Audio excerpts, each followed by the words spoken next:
새벽같이 통영에서 순천에서 기차 타고 비행기 타고 와주신 모든 분들께 일단 반갑고 감사하다는 말씀 먼저 드리겠습니다.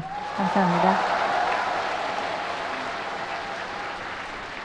우리가 2000년이 시작될 때 뉴 밀레니엄이라고 막 난리를 쳤었는데 어느새 사반세기 25년이 지나가서 어느새 2025년에 말미에 와 있는데요. 올해가 가기 전에 이 많은 분들과 함께 이렇게 소중한 오프라인에서 만나고 얼굴을 볼 수 있는 이런 기회가 마련됐다는 게 일단 믿기지 않을 정도로 너무 소중하고 또 기쁘게 생각합니다.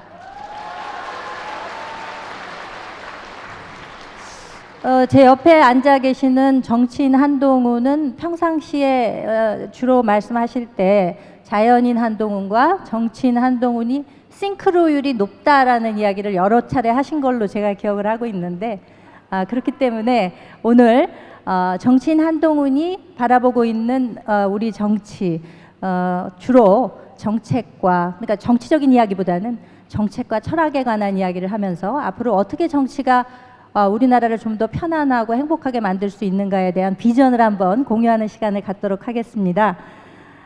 먼저 앞서서 스피치 하실 때 여러 가지 좋은 얘기를 해주셨는데 그 일반 시민들의 자유로운 선택권을 존중하면서도 그 선택에 자유롭게 참석할 수 없는 분들을 위해서도 기회를 놓치지 않겠다라는 말씀을 하셨잖아요.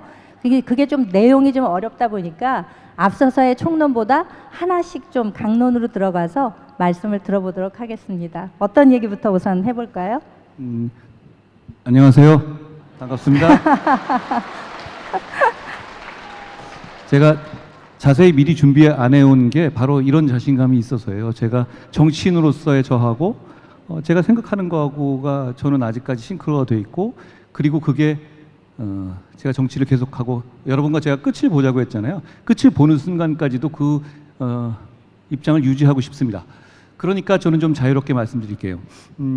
저는 정치가 예측 가능성이 있어야 한다고 생각해요. 네. 그러니까 어떤 이슈가 나왔을 때 여러분이 지지하는 정치인이 어떤 입장을 취할 것이다. 그게 너무 투명하고 그렇기 때문에 그 사람을 지지하고 함께 간다. 이런 구도여야 하지. 이 사람이 어떤 이슈가 딱 튀어나왔을 때 이걸 어떻게 할지, 예를 들어서 이재명 대통령 같은 경우 이게 어떤 이슈에 대해서 어떻게 할지는 그냥 자기 이해관계에 달린 것이지 원칙에 따라서 움직이지 않거든요. 뭐 제가 뭐 그분을 욕하려는 건 아닌데 욕했네요. 예. 뭐 늘 그러고 있으니까 이해해 주시기 바라고요. 그런데 제 보수는 음모론적 세계관을 가지고 선동하는 사람들이 아니거든요. 각각의 경우에 저는 어떻게 행동할지가 너무 투명하게 보이는 정치인이고 정치인은 모름지기 그래야 한다고 생각합니다. 변화무쌍한 것은 시민들이어야지 정치인이어서는 안 됩니다. 그런 면에서 제가 그 기준을 말씀드렸잖아요. 그런데 아까 김현주 대변인께서 말씀하신 것처럼 강론으로 들어가면 있잖아요. 그런데 막상 우리 복잡한 현실에서 강론으로 들어가면 그게 그렇게 쉽게 일도양단식으로 그래 한동훈이 말하는 기준에 따른다면 이거야 저거야 라고 쉽게 판단할 수 있는 경우도 있고 그러지 않는 경우도 있다는 겁니다. 결국 우리는 그런 정교함과 부지런함을 갖는 정치를 해야 한다고 생각합니다. 그런 차원에서 제가 아까 처음 스피치를 할 때 우리 대화할 때 그런 얘기를 하겠다고 말씀드렸던 것이죠. 네. 여기 오신 분들은 아무래도 라방을 많이 시청하신 분들이기 때문에 왠지 오프라인에서 보는 라방을 보는 것 같은 그런 느낌을 저는 가까이에서 느꼈습니다. 그 민심 경청 로드를 하시면서 많은 시민 여러분들과도 만나셨잖아요. 그러면 이제 그 과정 중에서 몇 가지 떠오르는 이슈들을 중심으로 얘기하면 훨씬 더 좀 구체적이고 와닿을 수 있는 주제일 것 같은데 일단 뭐 새벽 배송 문제라든지 배달앱 문제 이런 거에 대해서 좀 구체적으로 말씀을 해주시는데 0.9배속으로 좀 부탁드리겠습니다. 이거보다 더 느리면 되게 오래 걸릴 것 같긴 한데 근데 요즘에는 젊은 분들은 유튜브 보실 때 1.25배속으로 보지 않나요? 네, 저도 그렇습니다. 근데 저는 그대로 하면은 그냥 그 정도 나오지 않을까요? 그렇죠. 자, 더 천천히 해보겠습니다. 그런데 여기 오신 분들은 제 속도에 적응된 분들이 많으실 거예요. 여러분, 새벽 배송 문제는 이렇습니다. 제가 동탄 화성에서 이 젊은 주부분들이라든가 많은 분들을 만났어요. 제가 보니까 그분들과 제가 갔었을 때가 그 이슈가 나올 때였거든요. 경악을 하시더라고요. 우리는 어떻게 하라고? 이런 얘기였습니다. 아니, 왜 우리가 이걸 선택하고 노동자들도 이걸 하고 싶다는데 민주노총이 뭐라고, 민주당이 뭐라고 우리를 가르치러 들어? 이런 얘기였거든요. 이 이슈에서의 저의 선택은 쉽습니다. 이건 자유로운 시민의 선택권을 보장해야 되는 것이거든요. 그래서 제가 여기에 대해서 굉장히 강력하게 소위 참전을 했고요.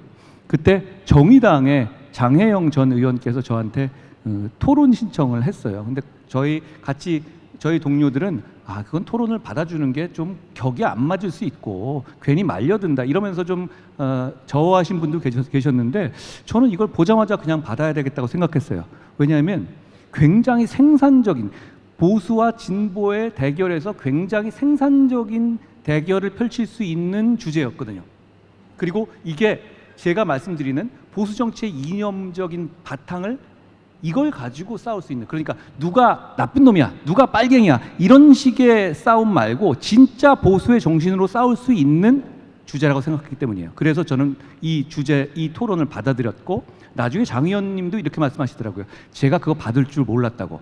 저는 생산적인 토론이었다고 생각해요. 그리고 토론 보신 분도 아시겠지만 제가 평소보다는 공격의 정도를 한 60 정도로 낮췄잖아요. 제가 굉장히 다짐하고 간 거였는데, 왜냐하면 이 문제는 서로를 꺾기 위한 게 아니라 서로의 다른 생각을 국민들에게 보여드리는 걸로 충분하다고 봤었죠. 저는 이 문제는 결국은 소비자들의 선택권. 요즘에 여러분 문방구들 잘 없어진 거 아세요? 아시죠?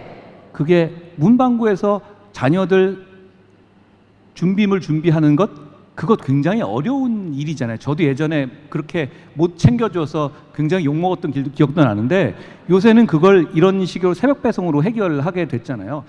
새로운 비즈니스 모델이 생기는 것이죠. 저는 근데 이 비즈니스 주체, 그 기업을 옹호할 생각은 없어요.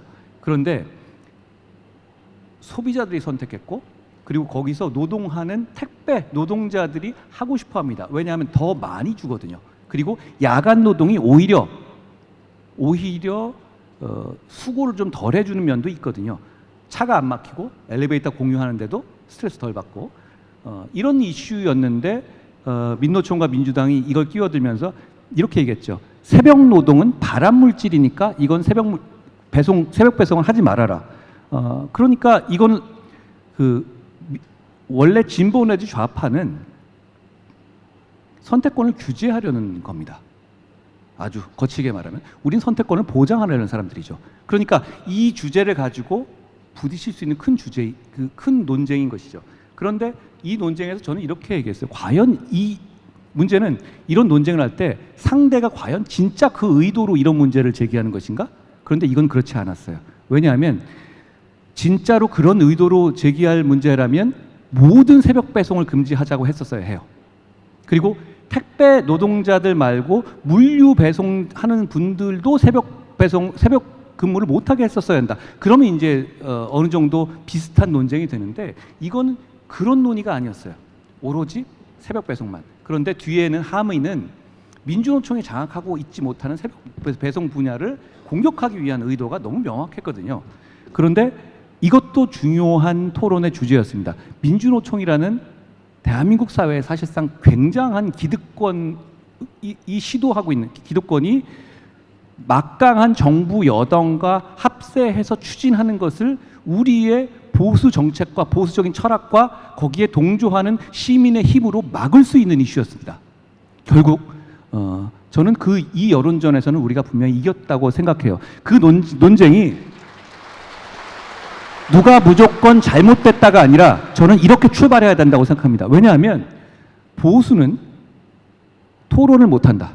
논쟁이 약하다. 그렇지 않습니다. 보수는 오히려 팩트에 기반합니다. 그렇기 때문에 진짜 보수는 더 토론에 강합니다. 제가 요즘에 계속 토론하자 그러는데 다 도망다니잖아요. 저는 얼마든지 저는 과거 같은 그런 통념을 깨뜨려 주는 것이 우리 보수의 진짜 정신을 보여줄 수 있는 것이다라는 생각을 합니다. 네.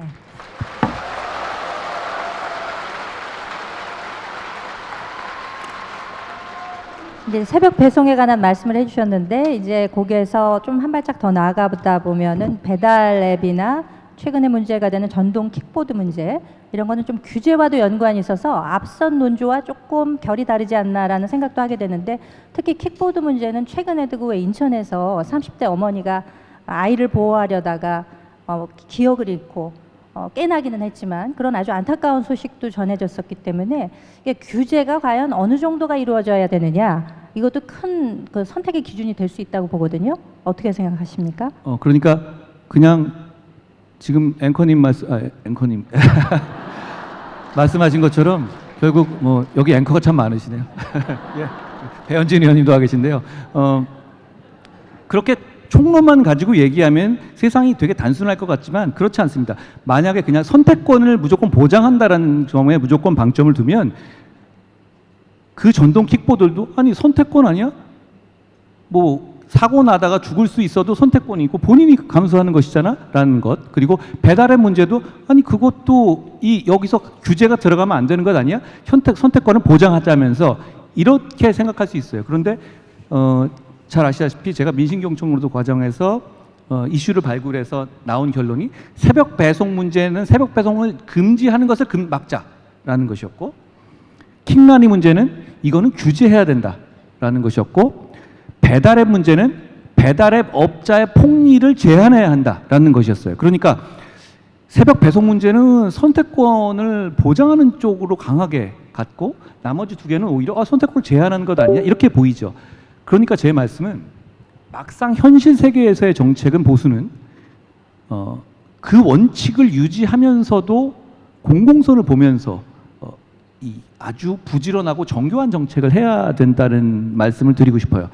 무슨 말씀인가 하면 제가 말씀드릴 때 이렇게 했죠.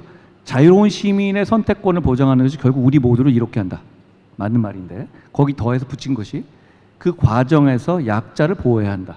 왜냐하면 그 과정에서 약자를 보호하지 않으면 진짜 강자가 많이 세집니다. 그렇게 되면 오히려 이 시스템이 무너지게 되죠. 그러니까 그런 차원에서 약자 보호를 충분히 똑같은 원칙으로 봐줘야 한다는 것이에요. 그러니까 배달의 문제는 이렇죠. 여기 우리 자담치킨 사장님도 와 계신데요. 고맙습니다. 어느 정도 그 자영업자들에 대한 어려움이 수인 가능할 정도면은 그건 선택권 범위에 드러나는데 저는 그게 넘어섰다고 생각해요. 많은 분들이 자영업자들이 그게 견디기 어려울 수준까지 갔다고 본 것이죠. 제가 원래도 그런 생각을 가지고 있었지만 함께 저녁 나절을 같이 다니면서 더욱 그런 생각을 하게 됐습니다. 그러니까 이 문제는 선택권을 무조건 보장하는 방식으로 가게 되면 약자인 자영업자들이 너무 큰 피해를 입고 이렇게 되면 우리 사회가 그 고통을 견뎌낼 수가 없게 됩니다. 그렇기 때문에 저는 이 배달의 문제는 적정 수준에서 규제해야 된다라는 결론을 냈던 것이죠. 그러니까 이게 제가 말씀드린 원칙과 다르지 않다는 거예요.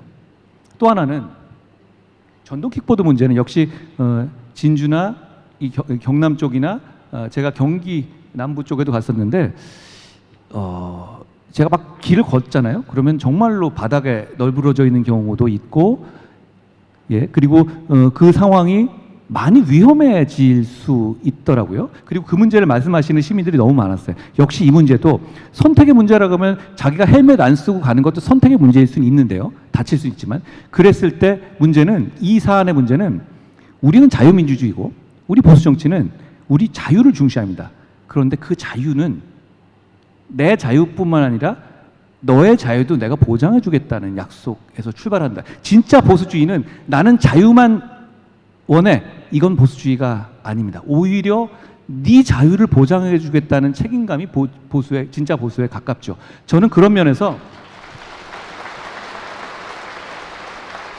킥보드 문제는 보행의 자유 그리고 그 과정에서 내가 다치는 위험을 느끼는 그런 너의 자유를 침해하는 부분이 실제 본인이 그 선택을 하는 것보다도 오히려 크기 때문에 규제가 필요하다고 봤던 거죠. 결국은 그런데 제가 이렇게 보면 아니 우리 뭐 똑같지 않냐? 어차피 이럴 때는 규제고 이럴 때는 선택이야. 맞는 말인데요. 다만 진짜 보수주의의 문제는 이겁니다. 저는 어디서 출발하냐, 어디에다 한 발을 딛고 출발하냐의 문제인데 선택권을 보장하겠다는 쪽에 한 발을 딛고 출발해야 한다는 거예요. 거기서 출발하되 규제는 최소화한다. 그런데 이 두 가지 경우는 이미 최소의 기준으로 보더라도 규제를 해야 될 단계가 온 것이다. 저는 그렇게 판단했던 겁니다.